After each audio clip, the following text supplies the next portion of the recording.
Primer año de gestión o quinto año de gestión del gobernador Alfredo Cornejo. ¿Qué tal, Alfredo? Buen día.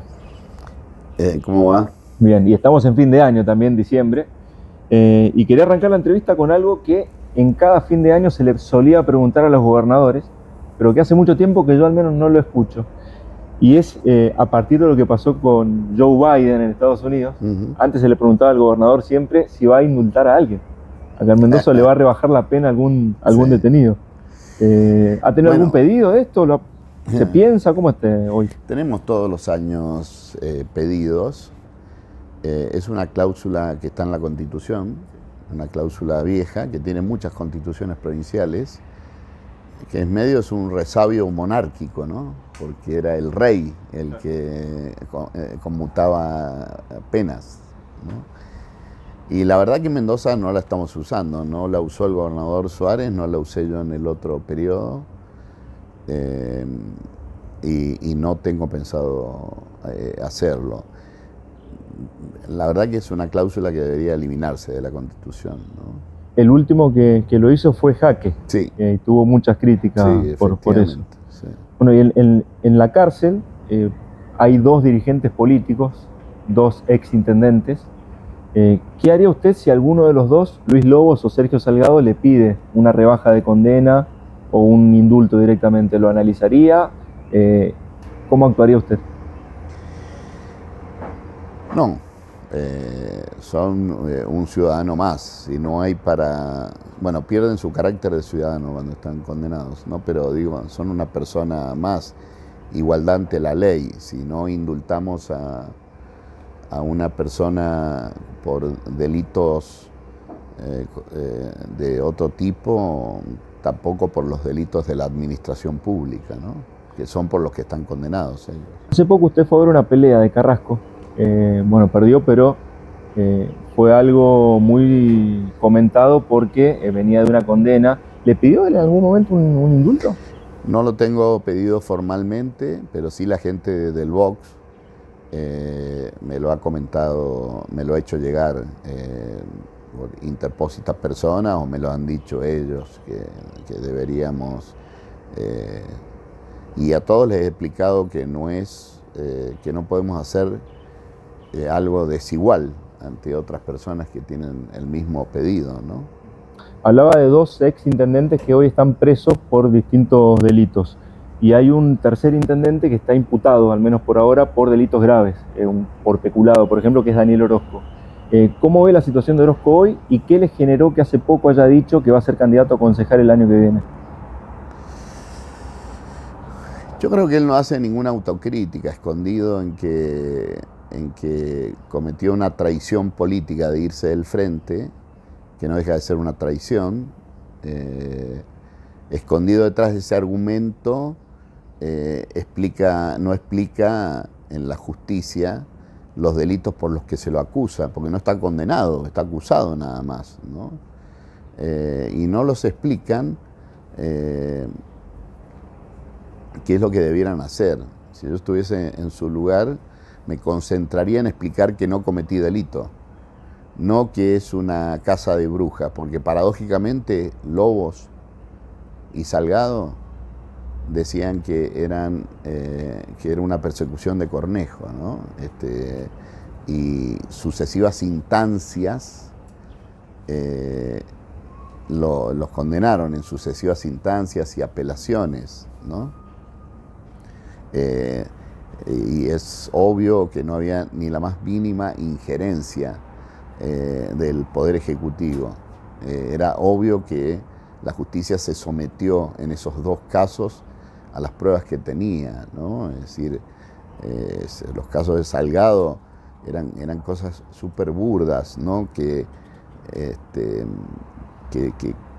cambiaba cheques en una cueva, o sea, cheques de la municipalidad, o sea, son cosas muy, muy guarangas, ¿no? Muy groseras, y pretendían cubrirlo diciendo que el gobernador manejaba la justicia, y como eran opositores, esos argumentos son malos argumentos. Hay que concentrarse, insisto, si me pasara a mí, me concentraría en desmentir que he cometido un delito, no en dar una explicación conspirativa, que es muy fácil decirla, pero imposible de probar, como todas las conspiraciones, ¿no? Ahora, si no hay una condena contra Orozco, puede ser candidato el año que viene o a concejal, como ha dicho. Efectivamente, claro. Si no hay, en Mendoza es una de las únicas provincias que rige ficha limpia. En la nación no puede o no quiere sacar en la actualidad. Y la legislación de Mendoza no prohíbe a un acusado ser candidato, prohíbe a un condenado, sí, aunque sea en primera instancia. A nivel federal están los casos emblemáticos de presidentes que han sido condenados y se han muerto antes de tener condena firme, sí, ¿no? Sí, exacto, ¿no? Entonces, bueno, pero un escenario con Orozco candidato el año que viene, ¿usted cómo ve eso? ¿Le teme a eso, que saque mucho porcentaje, que obtenga una banca de concejal? De ninguna manera. Él hoy día tiene una imagen, no tiene una imagen buena de ese proceso, que fue muy sucio todo el proceso. Surgió mucha información que estaba tapada, ¿no? Acerca de las cooperativas, acerca de abusos. Y bueno, y gente que empezó a animarse a hablar. Si bien se dio en un contexto de competencia electoral, hasta la fecha sigue declarando gente, ¿no? Sigue declarando gente que hoy se anima a contar o a afirmar cosas que obviamente hace un año atrás en el proceso electoral o hace 2 años atrás no se animaba a hacer. Y la verdad que la gestión propiamente de Las Heras se desmejoró mucho, derivado de sus errores, no de la traición a Cambia Mendoza. La verdad que el primer mandato de Orozco fue bueno para Las Heras. No, pues se le indilga a usted que usted dijo que Orozco había sido el mejor intendente desde el 83. La verdad que Las Heras ha tenido malas administraciones. Debe ser el municipio que tiene el peor estándar de servicios municipales, y en el primer mandato de Orozco mejoró.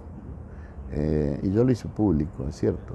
Pero, a ver, pero eso no quita que, es decir,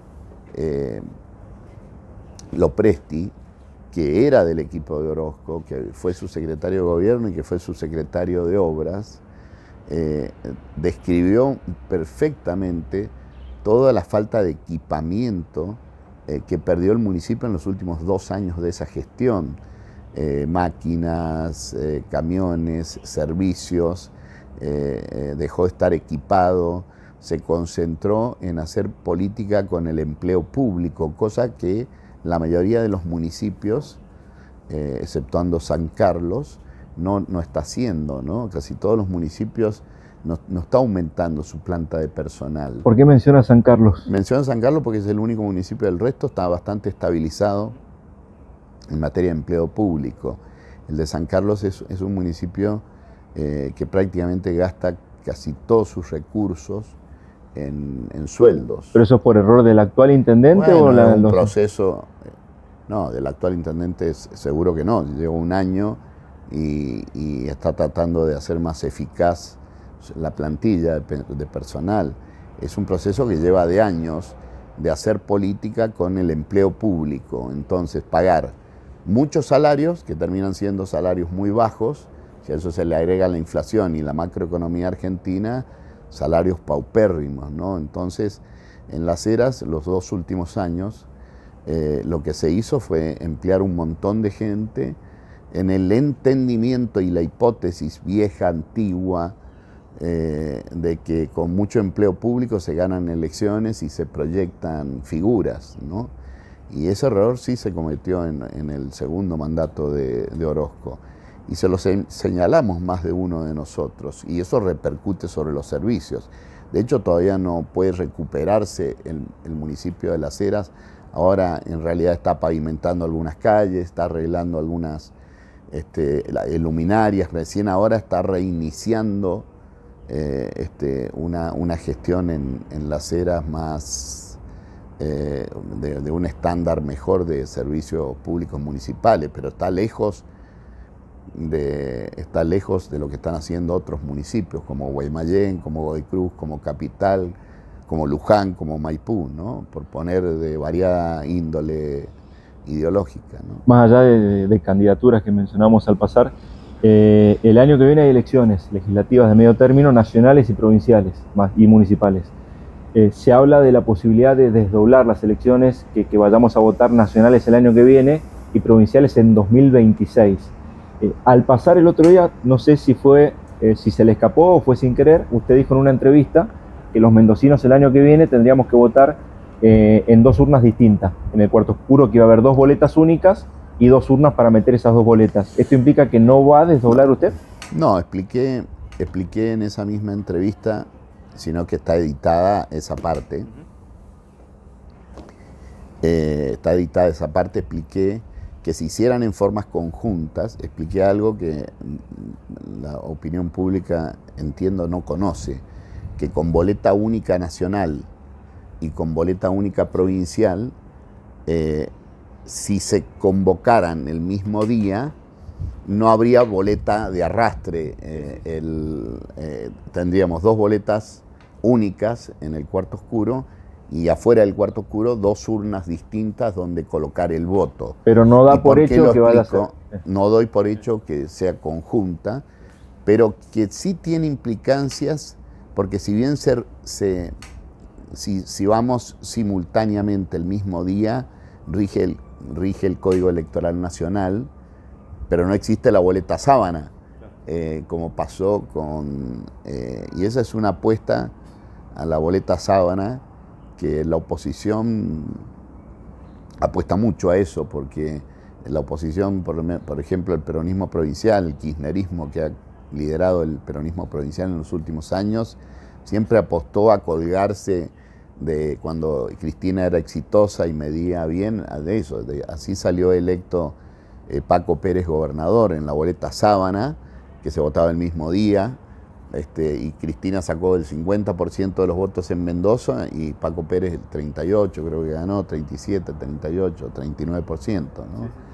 Gracias a ese arrastre, ¿no? Entonces, lo que expliqué y explico es que eso no corre más. Lo que sí son 2 agendas distintas. Desdoblar las elecciones separa la agenda de los temas nacionales a la agenda de los temas provinciales, ¿no? Si se los desdobla, esa sería la virtud que tendría el desdoblamiento. Ahora, tiene un problema, que en algunos aspectos redobla el costo y entonces pues se instala el tema del costo. Yo en eso tengo una cosa que sé que es políticamente incorrecta, pero prefiero hablar con la verdad. A veces es mejor una decisión, es más cara una mala decisión política de la ciudadanía, que fue lo que pasó con Paco Pérez, ¿no? A veces es más cara una mala decisión política que 2 elecciones, ¿no? O sea que va a desdoblar. No tengo una respuesta categórica, porque la verdad, porque me gustaría hacer una serie de consultas. Tengo sí un concepto que el desdoblamiento es más limpio para el ciudadano a la hora de evaluar la agenda provincial separada de la nacional, que es muy difícil separarla, lo sé. En la cabeza de los ciudadanos, cuando le hacen una encuesta, mezcla los temas económicos, aunque la provincia no tenga competencia sobre la economía, la tiene el gobierno nacional, la mezcla, ¿no? Porque el ciudadano común entiende al gobierno como uno solo, ¿no? Al Estado como uno solo, ¿no? Ahora, sería la primera vez desde que se reformó la ley que se desdoblarían elecciones de medio término y por primera vez habría que votar en un año par. O sea, analiza y esto lo digo, opinión e información, la impopularidad que tendría una medida de esas de ir a votar 2025 y Sí, 2026 también. sí, justamente. Ese sería como el costo que tendría. Yo eso de la impopularidad es una cosa que se instala mucho en el periodismo y en la dirigencia política. Parece que la gente va obligada y molesta a votar.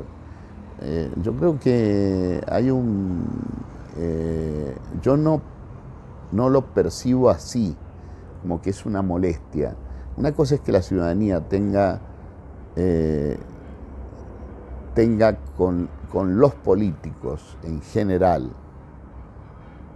tenga una mala opinión. No tiene una mala opinión de ir a votar, ¿eh? O sea, no se confundan.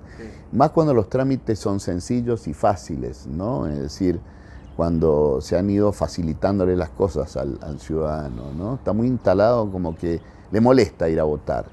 Yo creo que no debería haber elección de mitad de término, parece que modificar la Constitución, porque la elección de mitad de término... Coincide con Cristina y con Suárez. Ahí. Sí, exacto. Sí, bueno, con mucha gente que piensa eso, ¿no?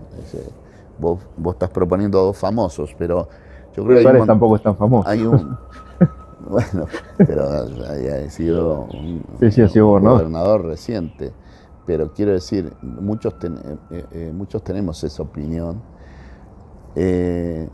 Primero porque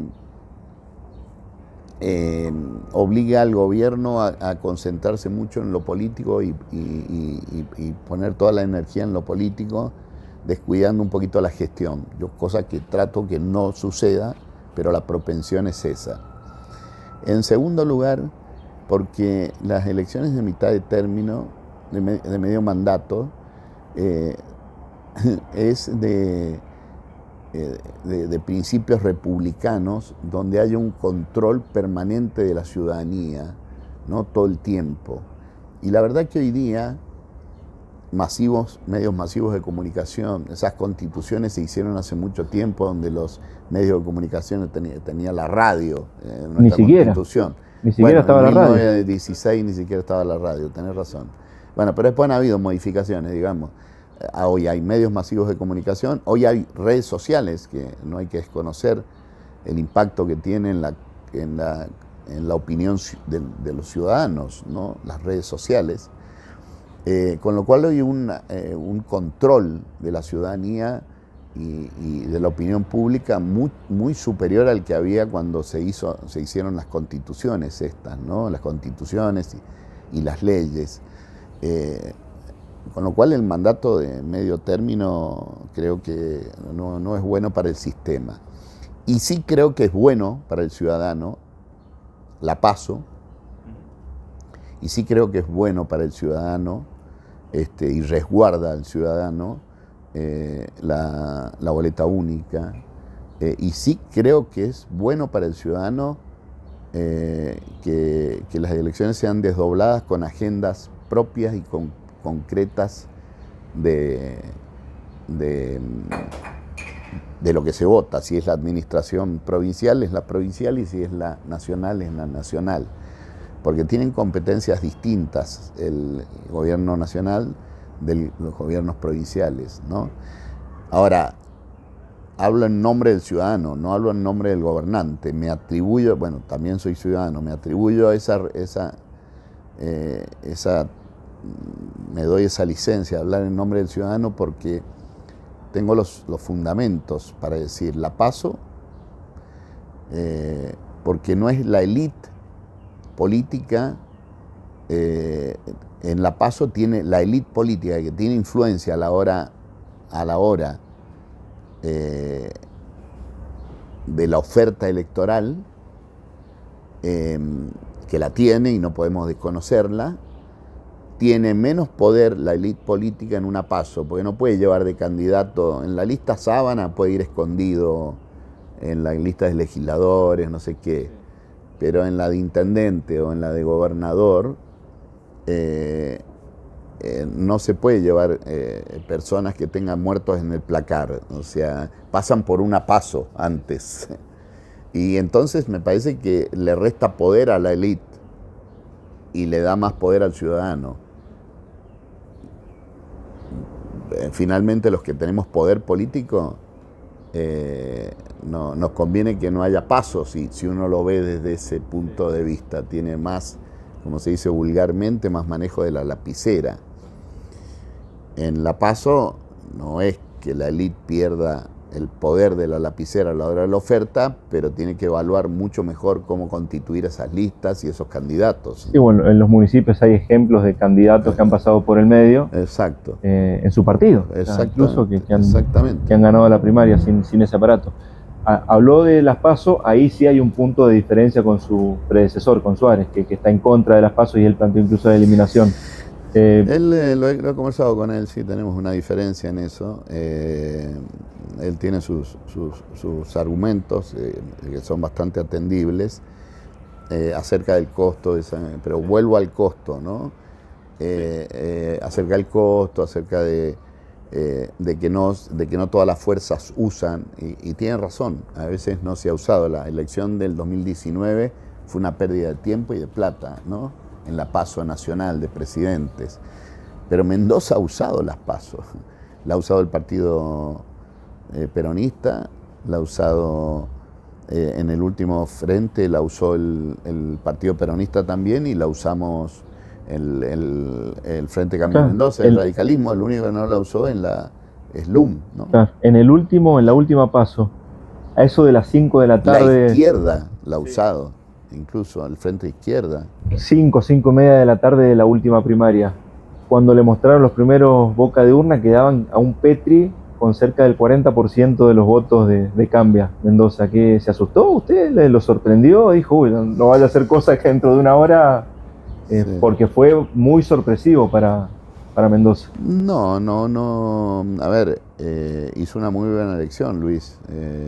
Esa elección fue buena. Pero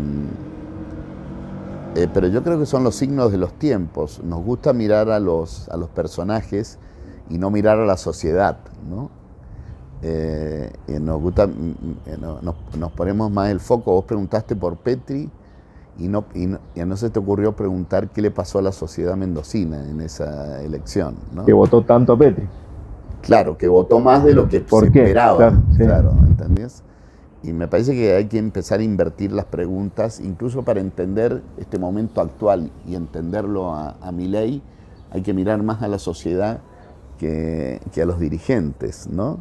¿Qué cambios y qué mutaciones hay en la sociedad? ¿Pero Petri ofrecía algo particular o cualquiera que hubiese estado en su lugar? Yo creo que si otra persona en su lugar hubiese hecho una campaña, él tuvo el mérito de hacer una buena campaña, ¿no? O sea, eso sí es un mérito de él. Pero si otra persona hubiese hecho algunas críticas al gobierno provincial, pero sin dejar de apoyar el programa general... Se dobla pero no se rompe. Claro, sí. Si algún otro candidato lo hubiese hecho, él fue muy eficaz, ahí radica su mérito, ¿no? Pero lo que quedó muy claro es que la sociedad mendocina no quería cambiar de programa y de equipo. Y eso también es parte de la lectura, ¿no? Entonces, síntesis, miremos un poco qué pasa en la sociedad. Bueno, realmente la sociedad, no solo la mendocina, la argentina, tiene razones de más para estar descontenta con sus dirigentes políticos, y tiene razones de más para tener cierta ira, cierto malestar y demás. Y si la tiene en todo el mundo, se la tiene con la democracia, se la tiene con las instituciones políticas. Hay una crisis de autoridad no solo de las instituciones políticas, sino de la iglesia, de los medios de comunicación.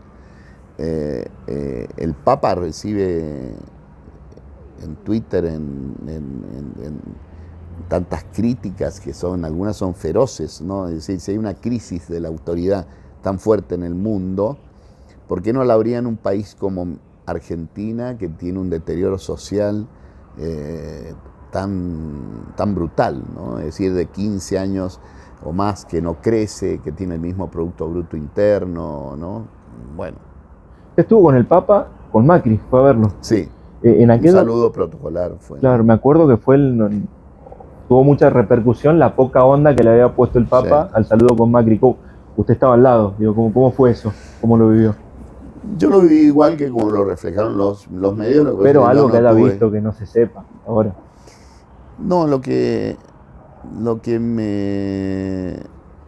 Lo que tengo para contar que me impresionó mucho a mí es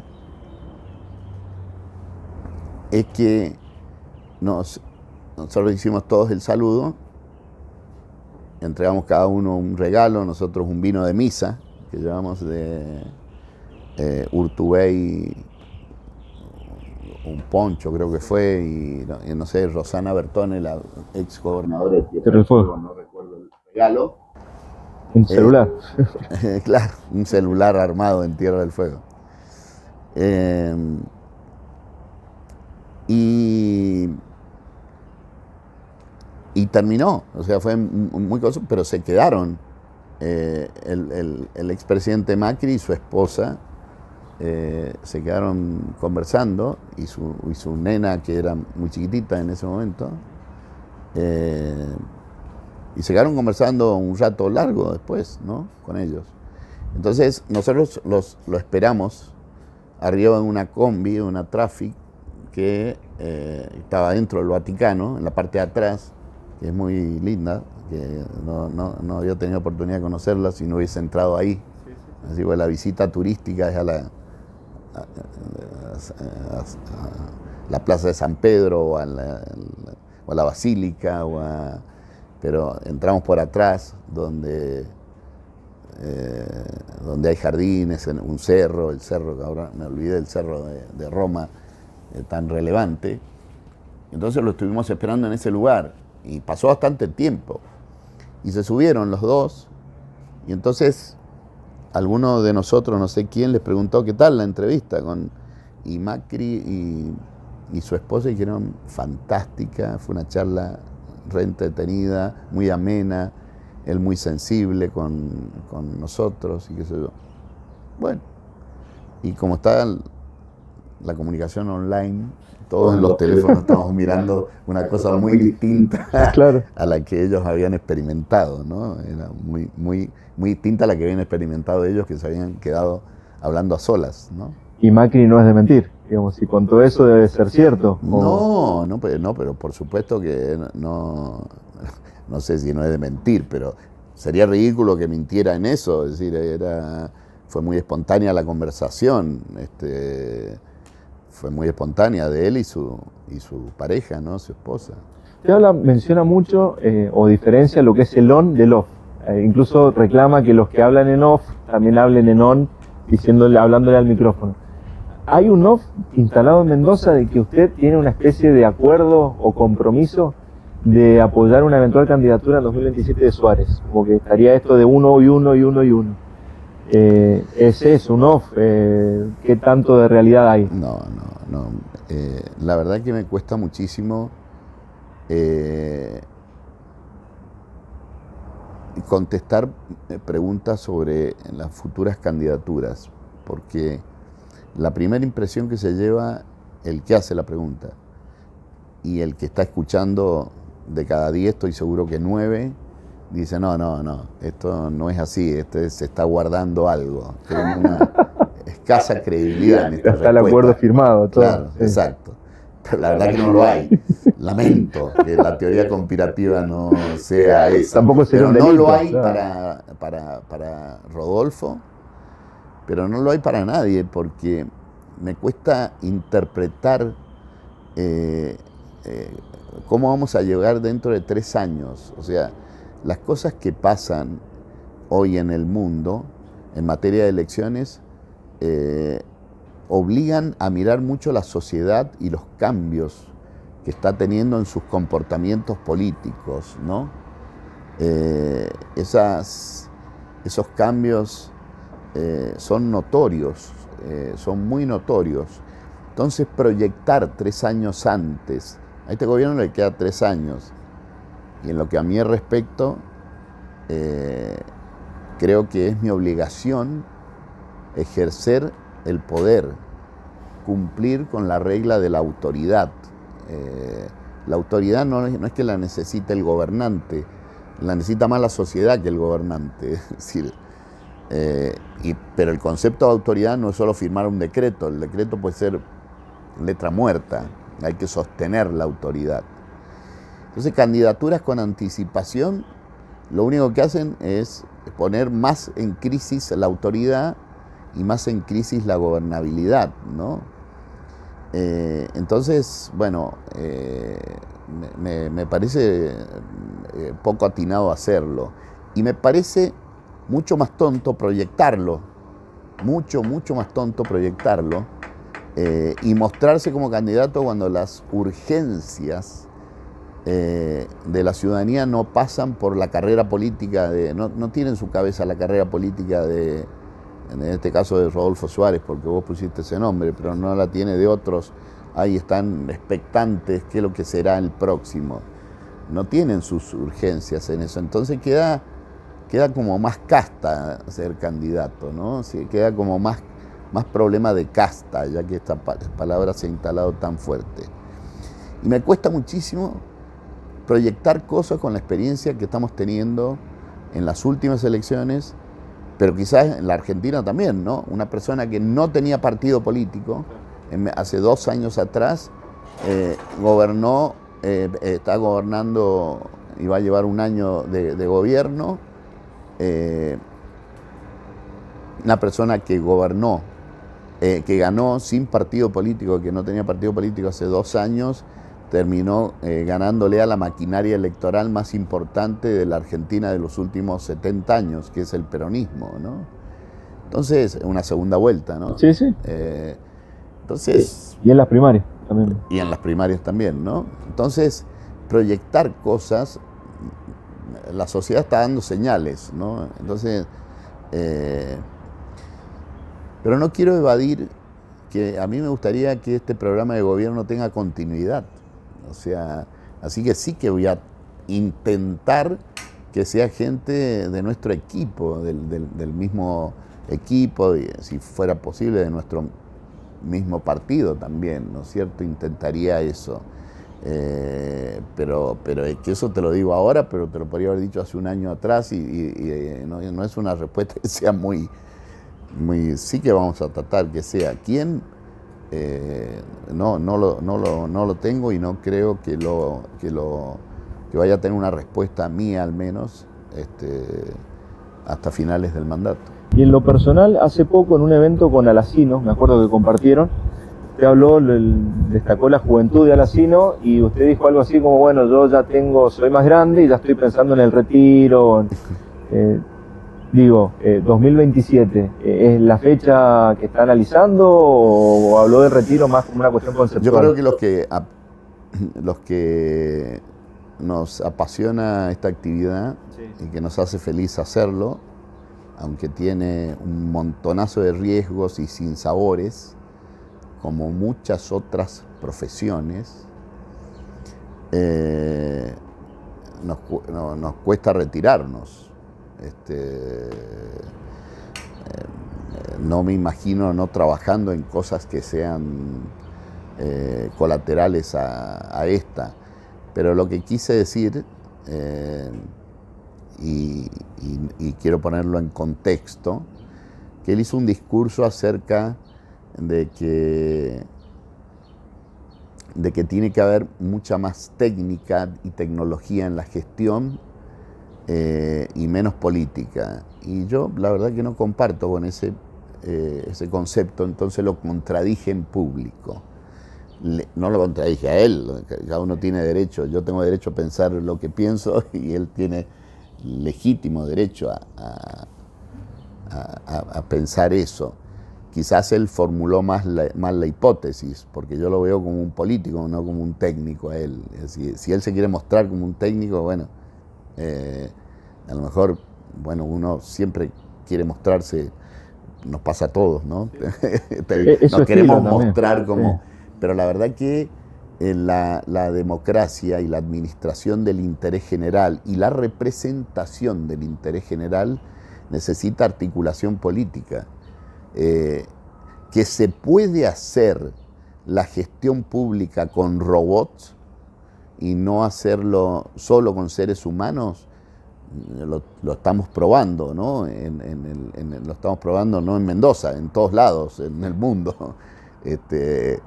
Porque hay un montón de actividades que se están haciendo con robots que se hacían con recursos humanos, con personas, hace mucho, ¿no?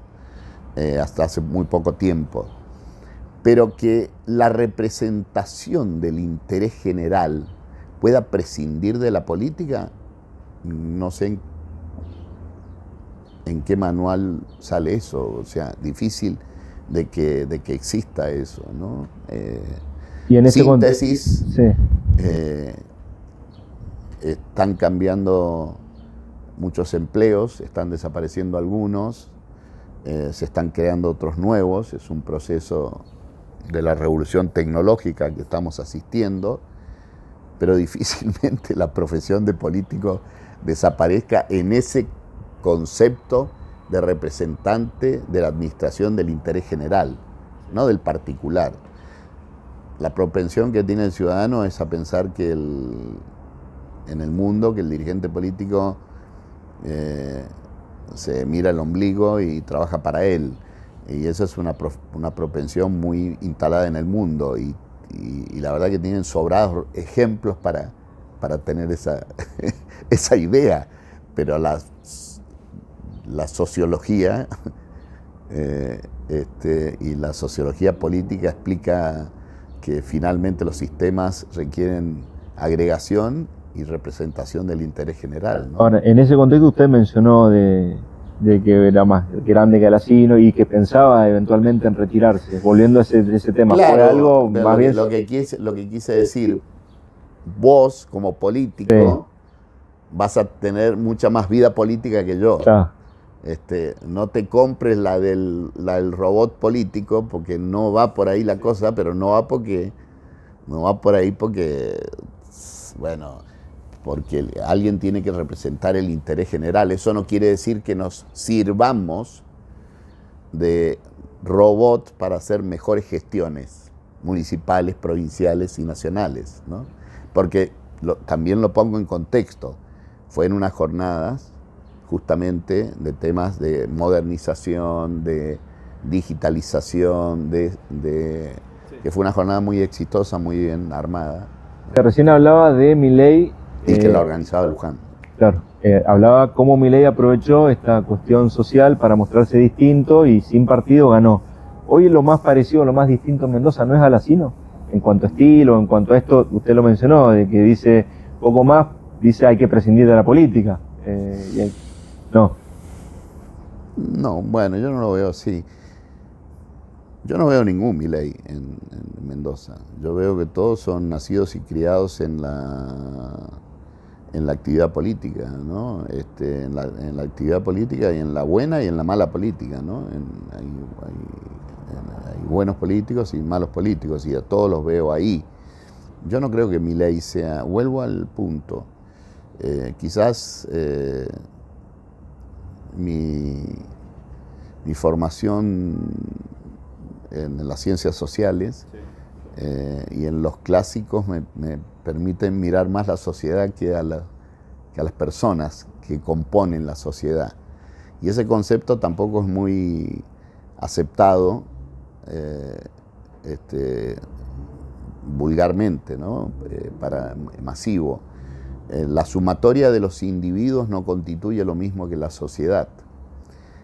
Sirve para un sistema electoral. Si votan 50,1 más que 49,9, esos son mayoría. Pero en el funcionamiento de la sociedad es una cosa distinta al individuo y a la sumatoria de los individuos. Entonces, mirar a la sociedad, yo creo que mirar a Milei sin mirar a la sociedad tiene una ira muy fuerte y Milei representó esa ira social que hay. La sociedad tiene ira por la caída estrepitosa de su estándar de vida, fundamentalmente el económico. Tiene ira por los hechos de corrupción que asimila a todo el sistema político, por la falta de condenas de esos hechos. Tiene ira porque objetivamente la gran mayoría de los argentinos ha caído en su consumo y en su bolsillo.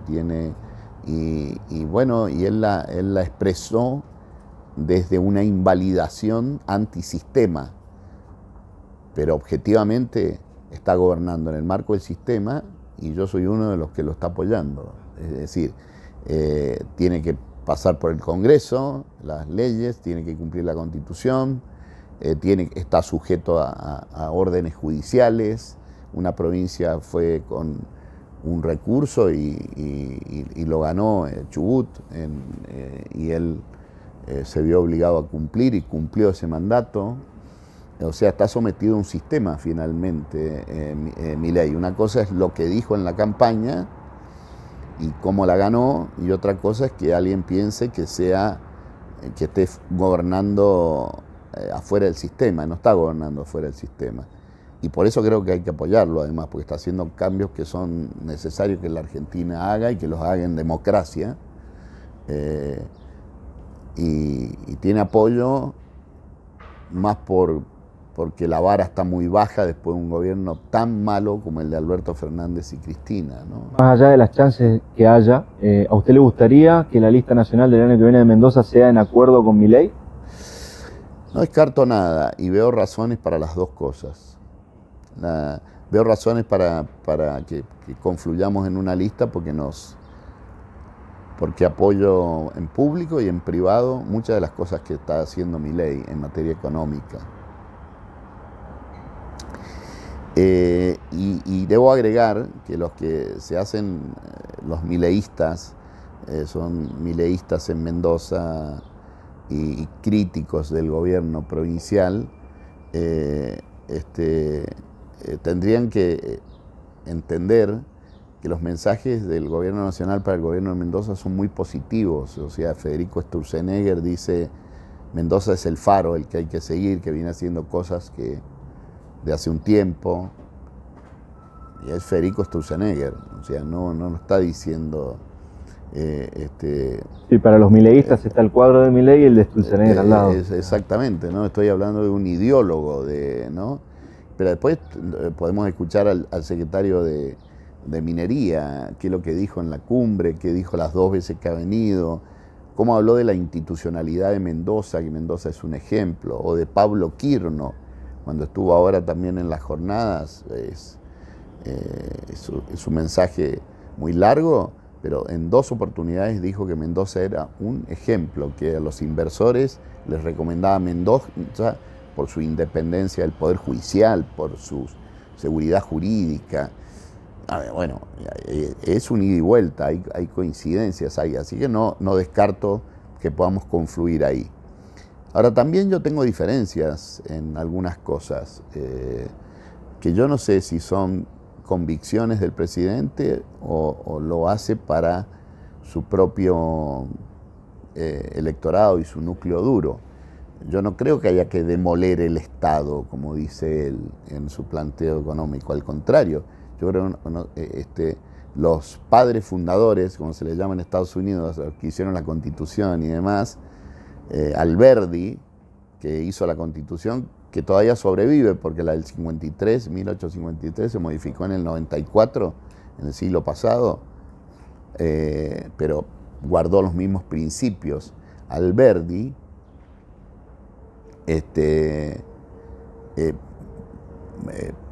pensaba un Estado nacional liberal, donde solo se ocuparía de la seguridad, de la seguridad de las fronteras, de la defensa, pero se ocuparía de la macroeconomía y de las relaciones internacionales.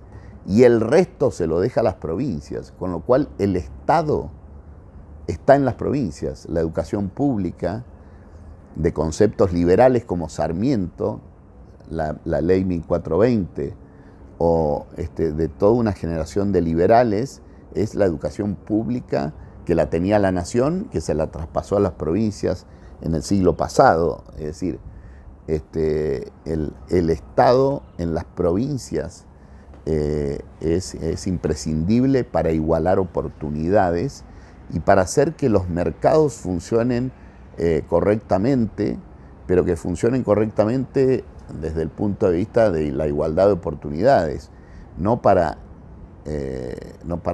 otra cosa, ¿no? Es decir,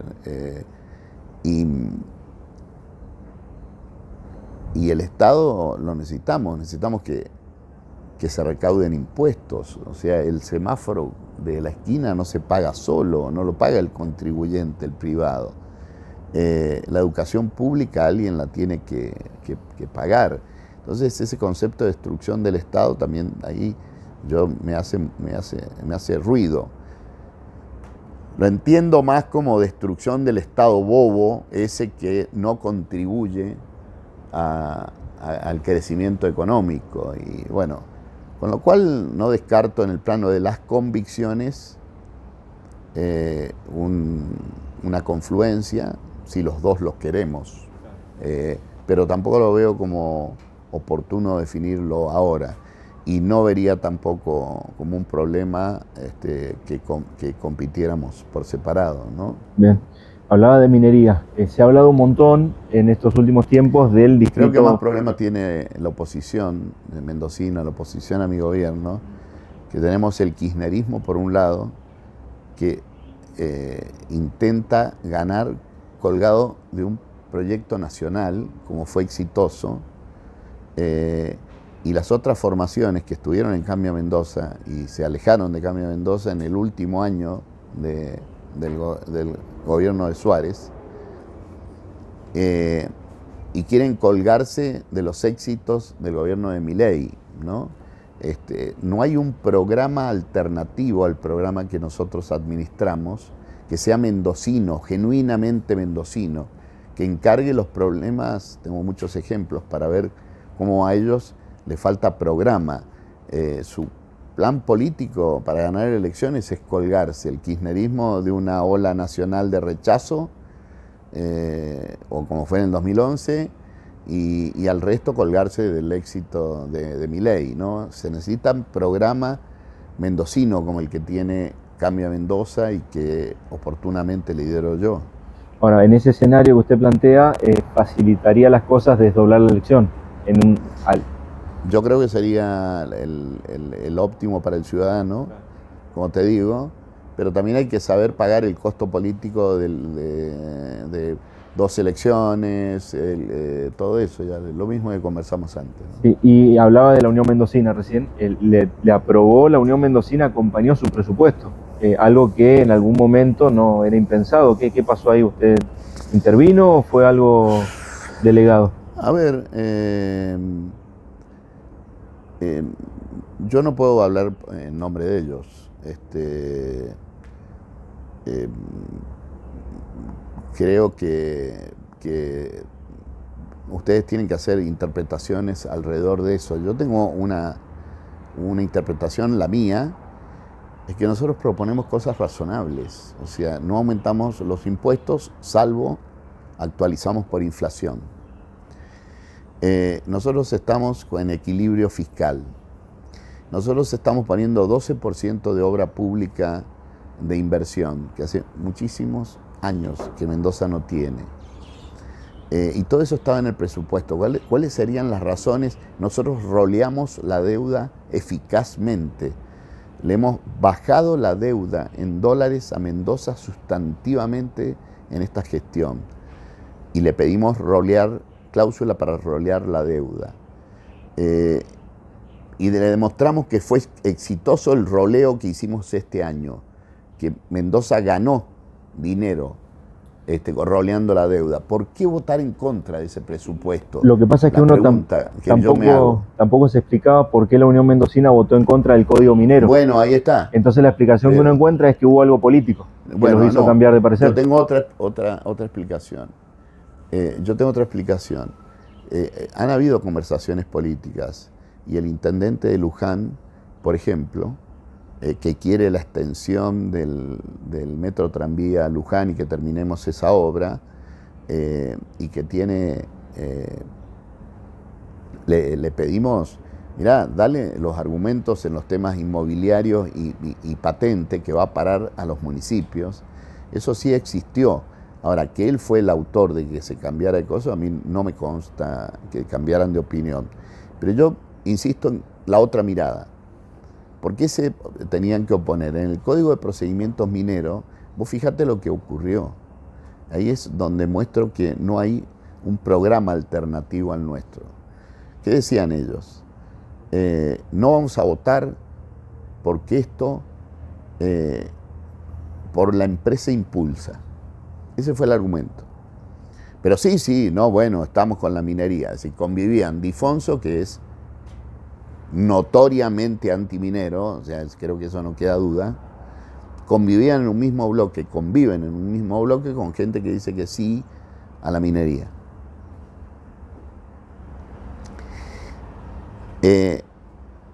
Y resulta que para votar en contra, en general y en particular, hicieron otro despacho. Ese despacho tenía un solo artículo distinto al despacho oficial, que era lo de la empresa Impulsa. Es decir, se tomaron el trabajo de copiar y pegar el proyecto del Ejecutivo de Código de Procedimiento Minero, sacarle el artículo de Impulsa y votar en contra de la minería. Solo por Impulsa. ¿Por qué está Impulsa en el Código de Procedimientos Mineros? Para subastar y llamar a licitaciones los permisos de los que no inviertan, de esos mineros inmobiliarios, que es el gran problema del Código Minero Nacional. Pero antes de esto, le decimos a la gente que se quedaba con la mina, el primero que iba a la dirección de minería se anotaba. Exactamente. Y no se podía meter el Estado No y es como el petróleo, que tiene una legislación nacional donde se llama la licencia, se llama la concesión y se presentan oferentes. Bueno, y se elige al mejor que haya postulado. En la minería, el que llega dice, pide permiso para esto, después arregla con el superficiario, con el dueño de las hectáreas donde él dice que hay cobre, y después se sienta ahí a esperar que alguien le compre ese permiso al precio que él quiera. Eso es lo que queremos eliminar para que realmente haya explotación, haya exploración y haya explotación. Y ese es el objetivo de Impulsa. Pero se puede tener una diferencia, pero hay que presentar algo alternativo. ¿Cómo querés resolver el negocio inmobiliario? Ese es el problema, el programa alternativo que yo les exijo y veo que no lo tienen. Bueno, está bien, propone una cosa alternativa, porque si votás, copiás y pegás todo el Código de Procedimiento Minero y por un artículo votás ese artículo en contra y punto. Pero ¿qué propondrías en reemplazo del papel que nosotros le damos a Impulsa? Y con las experiencias que tenemos, porque hay 6 provincias argentinas que están haciendo minería, y las 6 provincias tienen empresas estatales que hacen lo que hace Impulsa, incluso más agresivas.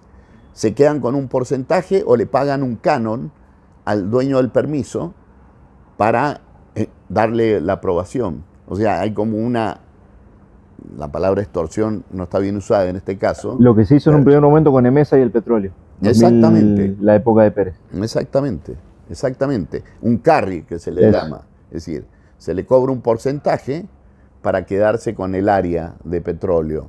O se le cobra un porcentaje por quedarse con el área minera. Y se lo queda la empresa estatal. Nosotros, ¿qué es lo que pusimos en ese código? Que Impulsa no se podía quedar con nada y tenía que, su papel era al efecto de permiso que se cae, permiso que se licita. Lo hace el IPEM en San Juan. Se les llena la boca hablando de que San Juan ha hecho maravillas y Mendoza no ha hecho nada y no sé qué. A lo mismo que el IPEM en San Juan hace lo mismo que nosotros proponemos con Impulsa, y peor, porque el IPEM les cobra un porcentaje que se quedan y les cobra un canon alto que tienen que pagar, exploten o no exploten. Es decir, entonces, ¿cuál es el plan alternativo para votar en contra? No se trata de votar en contra. Entonces no me parece raro que voten a favor del presupuesto, cuando es de sentido común. Bien. En el tema penitentes, Sí. como el concesionario ha andado hablando por todos lados y ha dado batalla cultural contando que él es el dueño del proyecto y su padre y demás, sin explicar una cosa elemental, que era una concesión que se venció en el 2013 y que en los últimos 15 años no invirtieron nada y que tuvimos la mala suerte, los mendocinos, de no tener nieve en cantidad y calidad y miedo y mala suerte también el concesionario. ¿Cuál es el proyecto de mi gobierno? Licitar y que hayan muchos parques de nieve y muchos lugares de esquí, porque es una actividad que al turismo de Mendoza le agrega mucho valor, no solo al vino, a la gastronomía, a la ciudad, sino desarrollar la montaña como una oferta turística y desarrollarla con cosas de calidad que traiga extranjeros, nacionales. Sí, es un turismo que no depende del tipo de cambio tampoco. Y además es un turismo, sí, exactamente, que no depende del tipo de cambio, sino que, bueno, entonces nosotros necesitamos licitar nuevamente, como hicieron los militares en la dictadura militar, que lo licitaron, y esta empresa. ¿Qué dijo la oposición? Cornejo está expropiando penitentes, como hace Maduro con las empresas venezolanas. Ese es todo el programa, esa es la crítica, Cornejo, como fue la campaña, Cornejo todo mal, Cornejo, decir, ¿qué propones, querido? ¿Qué es lo que propones? Porque ahí tenemos un lugar para explotar, ¿qué propones distinto? Y además mintieron, porque esa de Maduro, nosotros no hemos expropiado ninguna empresa. Es tan paradójico y tan ridículo el argumento del antiguo concesionario que nosotros hemos expropiado polígonos de tierra que ellos le compraron a los militares, al gobierno militar, y pusieron cosas que eran de la concesión sobre esos polígonos. Si queremos licitar nuevamente, necesitamos tener esos terrenos, esos polígonos de esos terrenos, como ejemplo más típico.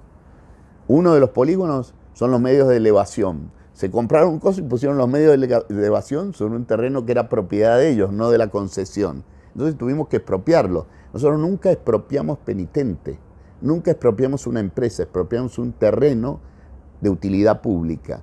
Y la legislatura expropia casi todas las semanas, saca una ley de expropiación. Expropiar es un instituto que está en las constituciones y es un instituto del Código Civil moderno, del actual, del que se ha modificado hace poco. Y como el broche de oro de penitentes es que la justicia acaba de disolver la sociedad por conflicto entre los socios. Uh-huh.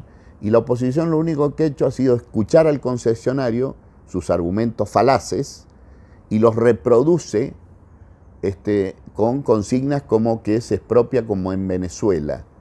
Ese es el liberal de Cornejo, es decir, eso es lo que han dicho. Entonces no hay un proyecto alternativo. Digan qué harían con el complejo penitente distinto a lo que hace el gobierno. Le ayudaría a Mendoza una posición que tenga un programa alternativo y delibere sobre ese programa alternativo. Le haría bien, haría mejor, en este caso mi gobierno, y haría mejor a la ciudadanía una deliberación de ese tipo, pero no una chicana y una consigna que está vacía, sin nada alternativo. Pongo los ejemplos, como digo, que creo que es razonable votar el presupuesto, no entiendo por qué no apoyan la licitación de penitentes y no entiendo cómo no apoyaron el Código de Procedimiento Minero, ¿no? Hablando de penitentes, ¿qué tienen proyectado en el sur en infraestructura vial para los centros de esquí? Bueno, estamos estudiando un proyecto súper ambicioso para que tenga mayor masividad esos lugares.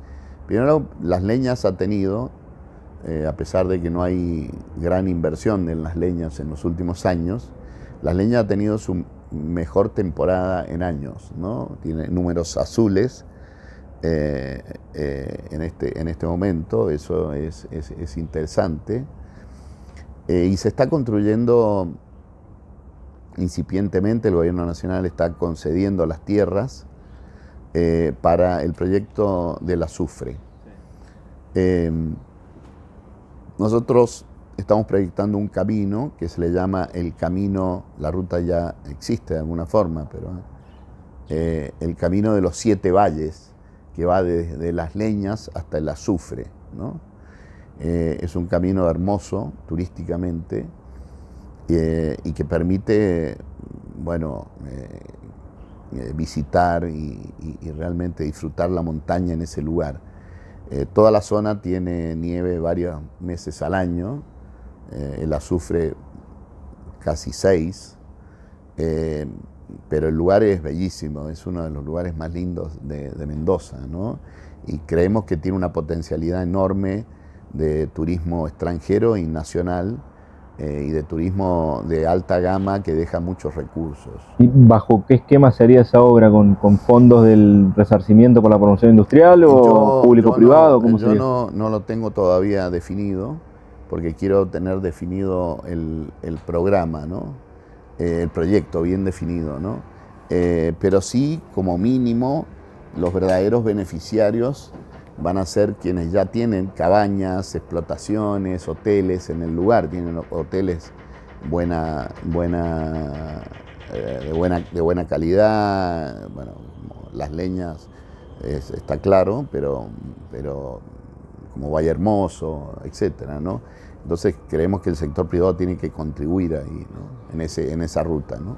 Antes que nos dé el sol, tema minería, un tema que no hemos hablado. Se ha hablado mucho del distrito minero Malargüe Occidental. Yo quería sacarlo un poco de esto, porque uno entra a las estadísticas de la Secretaría de Minería de la Nación y lo que ve de Mendoza de minería son 5 proyectos, ninguno obviamente del distrito Malargüe Occidental porque todavía no se ha explorado. El más avanzado es Potasio Río Colorado, que está en etapa de construcción, y el segundo se imaginarás cuál es, que es San Jorge, que ya está en etapa de prefactibilidad. ¿Se va a atrever a pasar a la etapa de explotación durante su gobierno en San Jorge? A ver, es una pregunta muy directa, me gustaría responderla en forma concreta. A ver, San Jorge está preparando una nueva declaración de impacto ambiental, está cambiando el método de explotación para cumplir con la legislación vigente, ¿no? La 7722. Cuando presente ese proyecto, están trabajando sobre eso hace bastante tiempo que están trabajando, pero en este año están trabajando. No conozco los detalles del proyecto todavía, pero cuando lo presenten hará el recorrido de un proyecto, de los sectoriales, y demás, y también revisaremos muy bien el aspecto técnico, si cumple la legislación, que también lo van a decir los sectoriales, ¿no? Si esto es así y es positivo, la respuesta es ¿por qué no? ¿Por qué no darle aprobación, ¿no? ¿Por qué no someterlo al proceso final, que es la aprobación legislativa, que tuvo rechazo en su momento con otro método de explotación, ¿no? Pero acorde a la 7722 en 2011 también. Bueno, los informes no eran muy categóricos y las universidades no fueron categóricos como sí fue todos los informes que están presentando las universidades hoy día en el distrito minero Malargüe Occidental. Son 2 etapas distintas igual. Son 2 etapas distintas. Una es la exploración y otra es la explotación, ¿no? La verdad es que he sabido mi posición, incluso estuvimos a punto de modificarlo en el 2019. El proyecto no era de mi gobierno, era de la oposición, era de Alejandro Abrán, que la DIA no pase por la legislatura. Ustedes saben que es un único lugar en el mundo donde la declaración de impacto ambiental pasa por la legislatura, ¿no? Por un foro político, y creo que es lo que más ruido le hace a los inversores. La minería no se hace con inversores chicos, se hace con grandes inversiones. Cuando uno va, el esfuerzo que hemos hecho, nuestra administración, ha sido tratar de explicarle a los 12, 14 conglomerados más grandes de la minería en el mundo, y la pregunta es por esto, ¿cómo pasar por la legislatura? Yo les he invertido el argumento y lo he hecho con convicción. Mire, tengan la tranquilidad de que aprobado por ley a ustedes les da más seguridad jurídica, pero es obvio que coincido que debería ser un órgano técnico el que diga, el que apruebe o rechace la declaración de impacto ambiental, como es en todas las otras provincias, ¿no? Pero para modificar eso hay que cambiar la ley 7722. Claro, no está en la agenda en este momento. Pero hay un punto, ¿no? Que en el cobre hay un punto muy relevante que no me canso de explicar, y cada vez está más claro que la tecnología vigente hoy día permite explotar y explorar, por supuesto, pero explotar el cobre con sustancias que no son las que están prohibidas, es decir, con flotación, con método de flotación, no con sustancias que están prohibidas. El 80% están prohibidas cobre, acá. Están prohibidas acá, sí. Perdón, sí. El 80%, claro, algunas son prohibiciones ridículas, como el ácido sulfúrico, que lo usa la agroindustria en Mendoza, ¿no? Es decir, la minería acá también. Cuando se remedie Sierra Pintada, se usa ácido sulfúrico. Justamente para la remediación de pasivos, exacto. Pero he sabido, también mi criterio, que creo que no debe pasar por la legislatura, pero también que si el 80% del cobre hoy día se hace con métodos que son compatibles con la 7722, ¿cuál es el apuro de modificarla? ¿Por qué modificarla? ¿Por qué agregar un conflicto? ¿Por qué agregar un conflicto después del que hubo? Más allá de la opinión de cada cual sobre ello. Por eso prefiero no modificarla. Volviendo a San Jorge, si hace sus deberes y presenta una nueva DIA y está bien, Exacto. No ve motivos para frenarlo. No. Y se hace el recorrido de los sectoriales bien, adecuadamente, ¿no? En esa lista que le comenté de la Secretaría de Minería de la Nación está San Jorge, y ahí nomás abajo Don Sixto, la mina de oro, sí, en Malargüe. Sí, lo que pasa es que el oro sí usa, claro, usa de las sustancias que están prohibidas, ¿no? O sea que hoy no podría esa mina ser... Y no está en agenda modificar la ley. No está en la agenda... pero hay cosas, qué sé yo, las sales de litio que están más próximas y que se tienen que estudiar. Las sales de litio del diamante es otra posibilidad, y son sales, ¿no? Es decir, ni siquiera son metales, ¿no? ¿En qué quedó la misión? No era usted gobernador, pero imagino que han seguido el tema. Esa misión australiana de una empresa que vino a ver Don Sixto, esta mina de oro, y que prometió que podría extraerse oro sin usar cianuro. Bueno, estamos ansiosos de que nos hagan una devolución de eso. Se están estudiando en la minería otros métodos. Por eso yo digo que la tecnología está cambiando mucho, y si la deliberación pública es la adecuada, como la que hemos tenido en este proceso del distrito Malargüe minero occidental, hay que estar abierto. Hay un cambio tecnológico muy grande para la explotación de los minerales metalíferos, ¿no? De todos, pero de los minerales metalíferos. Y además hay un cambio tecnológico que está, es decir, es mucho más ambientalista. Es mucho más ambientalista eliminar los combustibles fósiles hoy en día y ir hacia la electromovilidad, que son, ustedes saben, los países se han comprometido al 2050 a eliminar la propulsión con combustibles fósiles. Para llegar al 2050 falta mucho, ¿no? No falta mucho, falta poco. Y el cobre, el litio y todos los minerales críticos son necesarios para reemplazar los combustibles fósiles, que son lo que está probado, porque el cambio climático también está probado, pero está probado que son los que han contribuido rápidamente a la rotura de la capa de ozono, ¿no? Entonces, hoy es ambientalista que tengamos metales que nos permitan ir prescindiendo de los combustibles fósiles, que son los que produjeron el cambio climático, ¿no? Con la desaparición de especies, cambio de climas, perjuicios para los seres humanos, pero también para todos los seres vivos. Lo llevo a algo que sé que le apasiona, el fútbol. Estamos grabando esta nota un viernes. Dentro de 2 días juega Gimnasia una final por un ascenso a primera. Si le va bien a Gimnasia, Mendoza tendría 3 equipos en primera. ¿Está Mendoza para tener 3 equipos de fútbol en primera división? Mendoza está preparada para grandes espectáculos, no por nada, del fútbol, ¿no?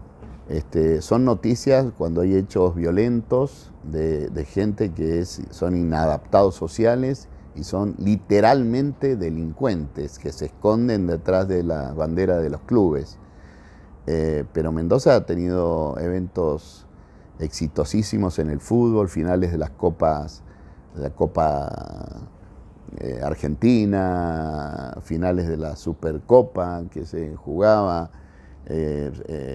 partidos de la selección argentina, como Argentina-Uruguay en su momento. Estamos preparados para eso. Si tenemos los sponsors suficientes, que me imagino que la pregunta va más por ese lado. Bueno, es una economía que no ha crecido, no solo a la mendocina, a la argentina le cuesta conseguir sponsors a los clubes. Pero hoy día lo que financian los clubes fundamentalmente son 2 grandes ingresos, pero la entrada no es el ingreso, es decir, el particular es la televisión, lo que cobran de televisión.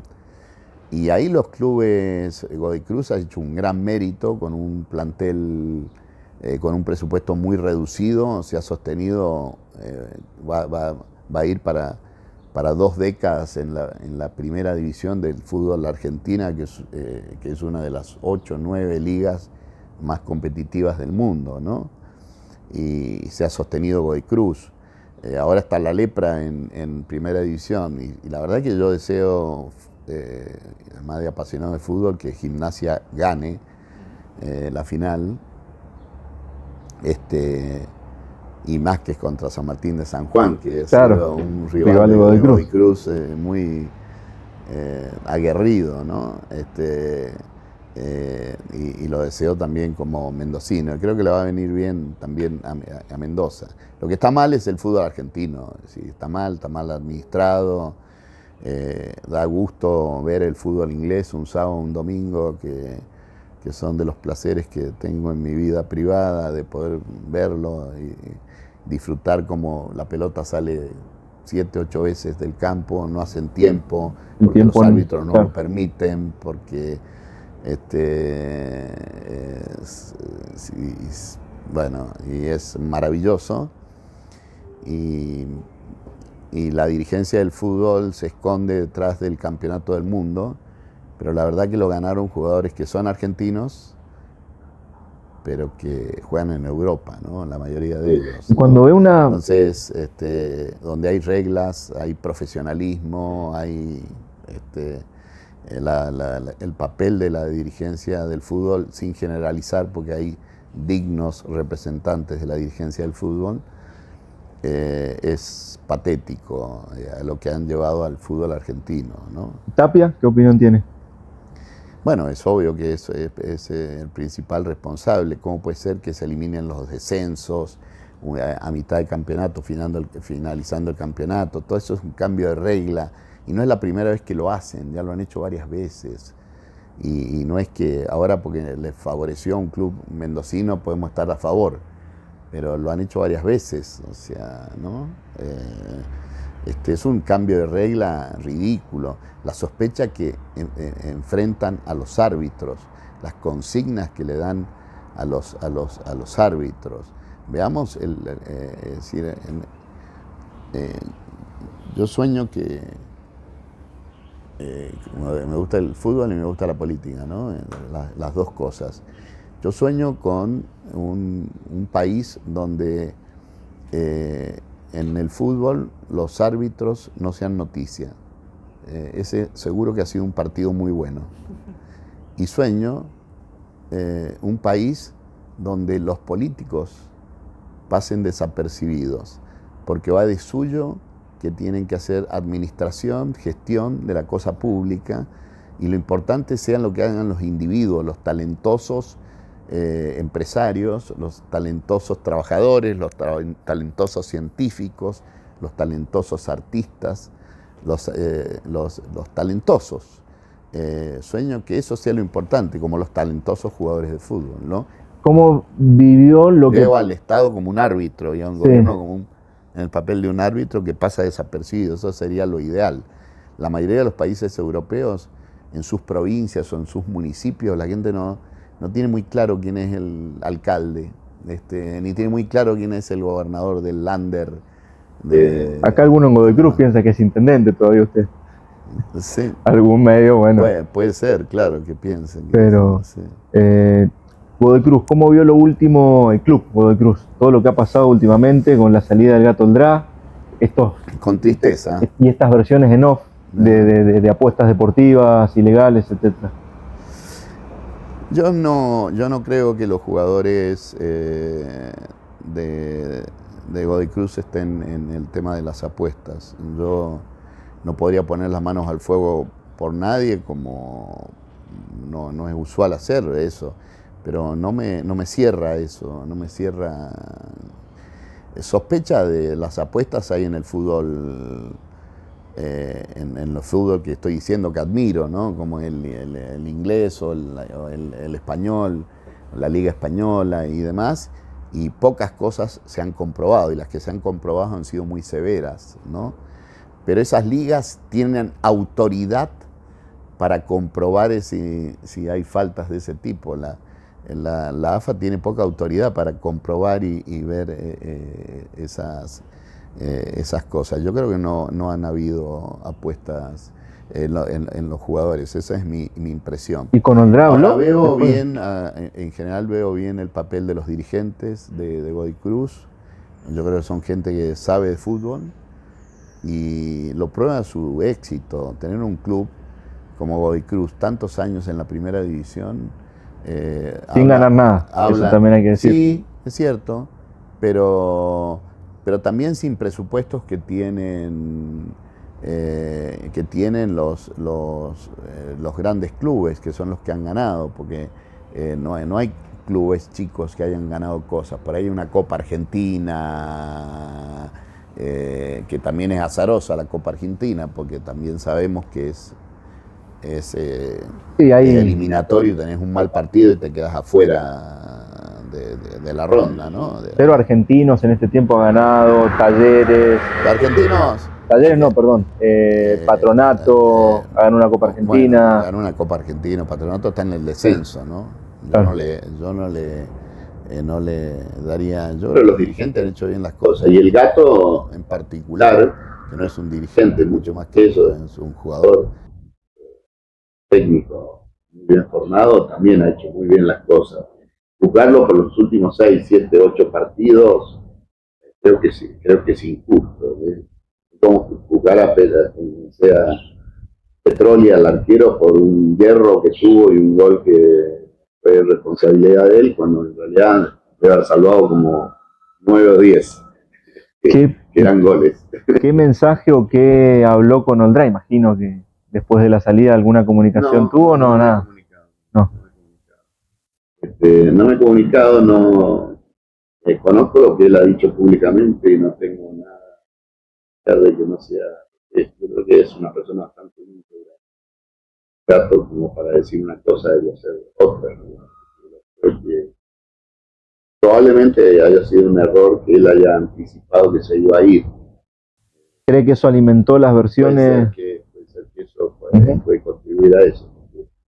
Necesita liderazgo, se necesita autoridad. Volvamos al tema de la autoridad, ¿no? En el fútbol también se necesita liderazgo, se necesita autoridad. Alfredo, muchas gracias. Buen viaje.